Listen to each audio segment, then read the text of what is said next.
What's up everyone, Darcblade here with a quick information video regarding the Appreciation Fest, or the 1 year anniversary of Monster Hunter Wilds. In this video we will also be covering the new additions that came with the final title update for the game.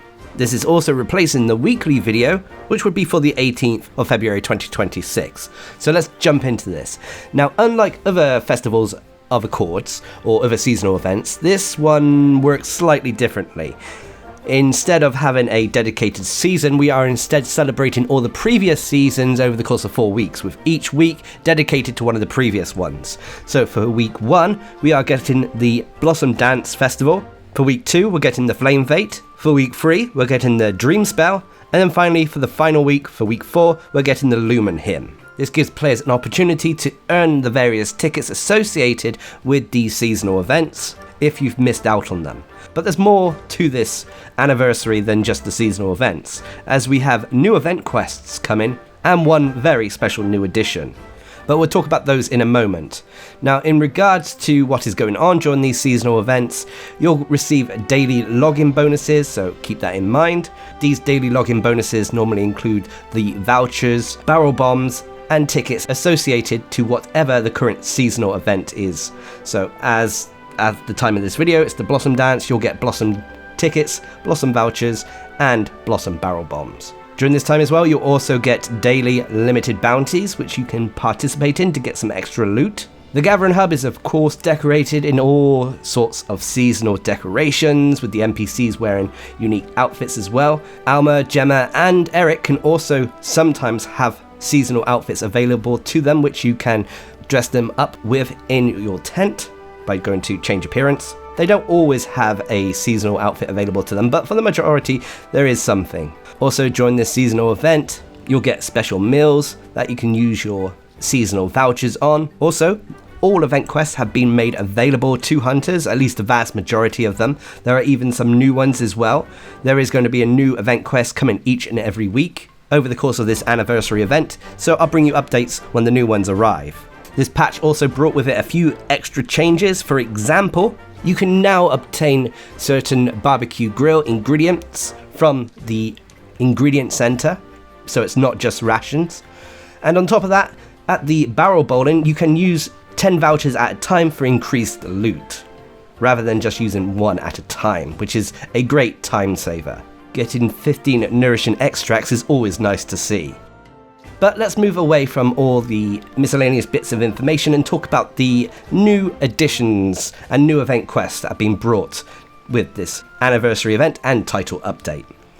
Well, first of all is Arch-Tempered Arkveld. This flagship monster has been added to the game. It is a heck of a hunt. It is going to take you some time to get it down perfectly, as it is a very aggressive monster. Utilizing elements to power down its wings is definitely recommended, but even then it's still a little bit of a slog. It's going to be definitely a challenge.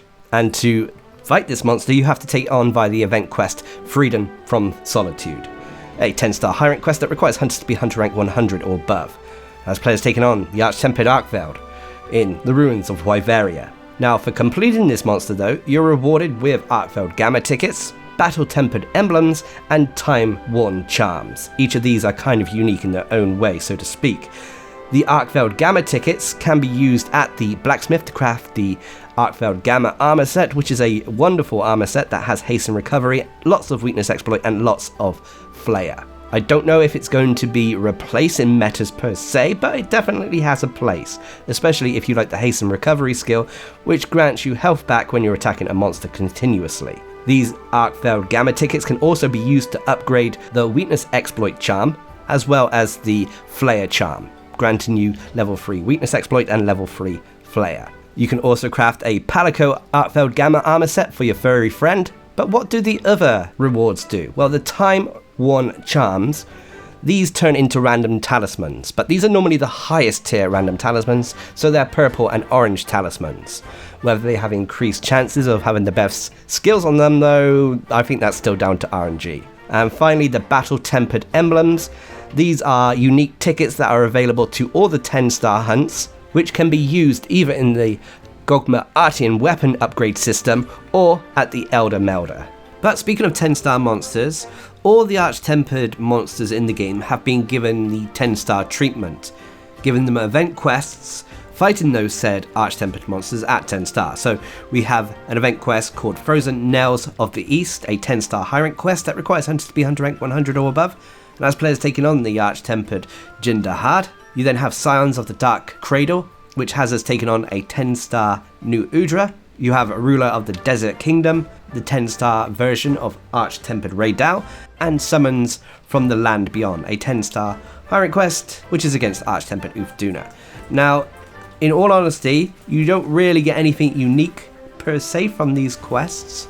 You get the Gamma tickets that are related to these monsters, and you're also rewarded with time-worn charms, which we talked about when we were covering Arch-Tempered Arkveld, so you get the rarest talismans, and you get more battle-tempered emblems, which you can use in the Gogma Artian weapon system, as well as the Elder Melder. But you also have a new event quest in the form of Every Hunter's Dream, an 8-star high rank quest that requires hunters to be hunter rank 41 or above, and has players taking on a Tempered Mizuzune and 4 Tempered Chemitrice in the Wounded Hollow. Now, Every Hunter's Dream is the event quest that is tied to the weapon competition that took place a few months ago. So for completing this quest, first of all you'll be granted the winning pendant for completing it for the first time, which is the Meat Mergency, but you're also rewarded with Master Craftsman's Blueprints. These can be taken to the blacksmith, and there you're able to craft the winning design, the Shatterseal greatsword, as well as its upgrade. This is a very powerful greatsword with a decent amount of high raw attack. It's not the highest, but it is still high. Massive amounts of white sharpness, maxed out focus, lots of decoration slots, and the Shattering Reflection skill, which is a unique skill only available on this greatsword that grants level 3 charge slashes an area of effect upon hitting the ground. It also looks phenomenal, so it's a big win for greatsword users out there. Like I said though, when it comes to event quests, we are going to be getting a new one each and every week, and I will cover these when they come around, but there are a few other bits of information I want to cover today. Firstly, the Monster Hunter Stories 3 collaboration event with Monster Hunter Wilds is in the game. To start this, you have to go to the Scarlet Forest and talk to the Palico Soul. This will trigger a little cutscene that features Rudy from Monster Hunter Stories 3 and give you a optional quest where you have to collect Monster Eggs. It's an egg collecting quest, where you have to collect 4 Monster Eggs and return them to pop-up camps. Now with this in mind, the eggs come in different rarities depending on how they sparkle, and the higher rarity eggs lead to more rewards at the end of a hunt, which does include Nourishing Extract and Dash Juice. Also, for completing the quest, you're rewarded with a little pendant based on one of the 3 monsters involved in the hunt, so it's either a baby Raydal, baby Chatacabra, or baby Gravios. Also, for completing the quest for the first time and talking to Rudy again upon its completion, you'll be rewarded with a Rafa pendant as well. If you need tips to carrying eggs, consider taking flash pods and dung pods. The Ghillie Mantle also works wonders, in which case also linking it with Tool Specialist to allow you to use it more can be very helpful. Or failing that, you can also use the Ranger skill to allow you to carry the eggs at a faster rate. But as well as getting all the pendants for completing the quest, you are also rewarded with a unique little material known as the Royal Feline Emblem. This can be taken to the blacksmith to craft the Rudy Palico armor set for your Palico, turning your Palico into Rudy from Monster Hunter Stories 3. I should say, thanks to this quest, as well as feedback I believe, Monster Hunter has allowed us to add more pop-up camps to various maps, namely the Windward Plains, Scarlet Forest, and I believe the Oil Well Basin. There is also a new optional quest we should talk about, Proof of Hero. This is a test of metal to say the least. A 10-star high rank quest that requires hunters to be hunter rank 100 or above to participate in, and has players taking on an Arch-Tempered Raydal, Arch-Tempered Ufduna, Arch-Tempered New Udra, and Arch-Tempered Arkveld in the Wounded Hollow. Again, for completing this quest, you're rewarded with time-worn charms and battle-tempered emblems. You also get massive bragging rights as well. However, to unlock this quest, you need to have completed 3 optional quests beforehand, including Tango of Lives Ablaze, Serenade of Scarlet Waters, and the Wind and Sand Blues. You also need to have completed the event quest Freedom from Solitude, which is the Arch-Tempered Arkveld quest, in order to unlock Proof of Hero. There is also a new series of optional quests related to Nadia. You can talk to her in the Ice Shard Cliffs to start these. These involve an optional quest called Frenzied Obscured, which has us taken on 5 frenzied monsters, including Yan Kutku, Blangonga, and Nursilla. This will then unlock the final quest in this chain, Corruption's Culmination, which has players taking on a tempered 9-star Gormagala. You also have to be Hunter rank 100 to participate in this. It also limits players to just 1 player for this quest, as it's just you and Nadia participating in it. But for completing this quest line, you unlock the Nadia armor set, also known as the Sororal armor set, which is basically Nadia's armor. This comes with great skills on it, in all honesty, and it also comes with Gormagala's Tyranny, so you could also see this in a way as an upgraded Gormagala armor set. It's definitely going to be making its way into some of my builds, so it's well worth doing, even if it is a little tough to unlock. But that about wraps up all the information for the anniversary event and this final title update. I wish I could have covered it a little bit more in depth, but alas, I am unfortunately sick at the moment. I don't know if you can hear it in my voice.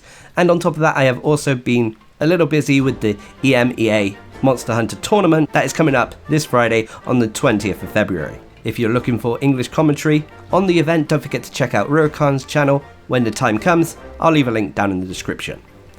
But that about wraps this video up. What are your thoughts? Please leave a comment down below, and until next time, I've been Darcblade, bringing you a quick roundup of the final title update and anniversary of Monster Hunter Wilds. Hope you enjoyed the video, thanks for watching, subscribe and like for more.